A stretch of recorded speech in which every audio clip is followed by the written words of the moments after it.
ओंकारेश्वर ज्योतिर्लिंग की कथा। ओंकारेश्वर ज्योतिर्लिंग मध्य प्रदेश के खंडवा जिले में स्थित है। यह नर्मदा नदी के बीच मानधाता या शिवपुरी नामक द्वीप पर स्थित है। यह भगवान शिव के 12 ज्योतिर्लिंगों में से एक है। अब हम यह जानेंगे कि किस प्रकार इस ज्योतिर्लिंग की स्थापना हुई, उसके पीछे का जो इतिहास है वही हम आपको बताएंगे।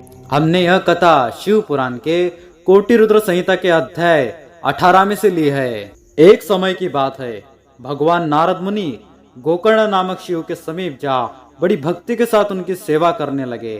कुछ काल के बाद वे मुनि श्रेष्ठ वहां से गिरिराज विंध्य पर आए और विंध्य ने वहां बड़े आदर के साथ उनका पूजन किया। मेरे यहाँ सब कुछ है, कभी किसी बात की कमी नहीं है। इस भाव को मन में लेकर विंध्याचल नारद जी के सामने खड़ा हो गया। उसकी वह अभिमान भरी बात सुनकर अहंकार नाशक नारद मुनि लंबी सांस खींचकर चुपचाप खड़े रह गए। यह देख विंध्य पर्वत ने पूछा, आपने मेरे यहाँ कौन सी कमी देखी है?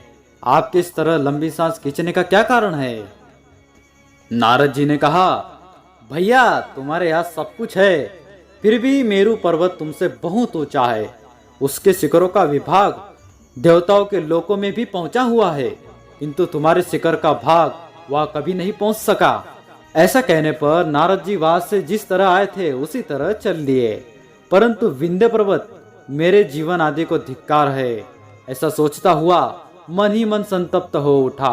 अच्छा, अब मैं विश्वनाथ भगवान शंभु की आराधना पूर्वक तपस्या करूंगा, ऐसा हार्दिक निश्चय करके वह भगवान शंकर के शरण में गया।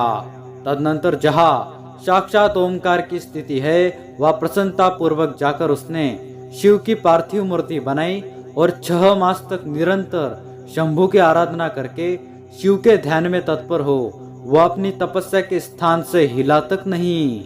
विंध्याचल की ऐसी तपस्या देखकर पार्वती पति प्रसन्न हो गए। उन्होंने विंध्याचल को अपना वह स्वरूप दिखाया जो योगियों के लिए भी दुर्लभ है। वे प्रसन्न हो उस समय उससे बोले, विंध्य तुम मनोवंचित वर मांगो, मैं भक्तों के अभिष्ट वर देने वाला हूँ और तुम्हारी तपस्या से प्रसन्न हो। विंध्य बोला, देव देवेश्वर शंभो, आप सदा ही भक्त वत्सल है। यदि आप मुझ पर प्रसन्न हैं, तो मुझे वह अभिष्ट बुद्धि प्रदान कीजिए जो अपने कार्य को सिद्ध करने वाली हो। भगवान शंभु ने उसे वह उत्तम वर दे दिया और कहा, पर्वतराज विंध्य, तुम जैसा चाहो वैसा करो। इसी समय देवता तथा निर्मल अंतःकरण वाले ऋषि वहां आए और शंकर जी की पूजा करके बोले, प्रभो आप यहाँ स्थिर रूप से निवास करें। देवता की यह बात सुनकर परमेश्वर शिव प्रसन्न हो गए और लोगों को सुख देने के लिए उन्होंने सहर्ष वैसा ही किया। वह जो एक ही ओंकार लिंग था वह 2 स्वरूप में विभक्त हो गया। प्रणव में जो सदा शिव थे वे ओंकार के नाम से विख्यात हुए और पार्थिव मूर्ति में जो शिव ज्योति प्रतिष्ठित हुई उसकी परमेश्वर संज्ञा हुई।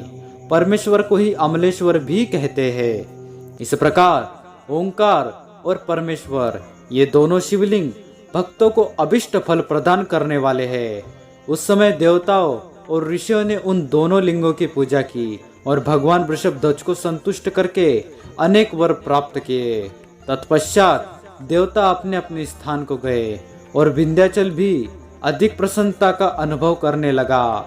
उसने अपने अभिष्ट कार्य को सिद्ध किया और मानसिक परिताप को त्याग दिया। जो पुरुष इस प्रकार भगवान शंकर का पूजन करता है वह माता के गर्भ में फिर नहीं आता और अपने अभिष्ट फल को प्राप्त कर लेता है, इसमें संशय नहीं है। ओंकार में जो ज्योतिर्लिंग प्रकट हुआ और उसकी आराधना से जो फल मिलता है वह सब बता दिया। इस ओंकारेश्वर ज्योतिर्लिंग की आराधना करने से व्यक्ति का फिर जन्म नहीं होता, वह मुक्ति को प्राप्त करता है, वह मोक्ष प्राप्त करता है। इस प्रकार 12 ज्योतिर्लिंगों में यह अत्यंत श्रेष्ठ लिंग है। ये 2 रूप में स्थित है। इसके 2 मंदिर है, ओंकारेश्वर और परमेश्वर। आप किसी का भी पूजन कर सकते हैं, फल एक ही प्राप्त होगा। इस कारण इस कथा को सुनने से उसके दर्शन का फल प्राप्त होगा, इसलिए इस कथा को सदैव सुनना चाहिए।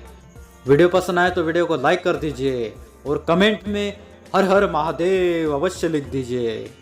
सनातन धर्म की है ये कथा, सुनाते हैं हम भगवान की महिमा गाथा।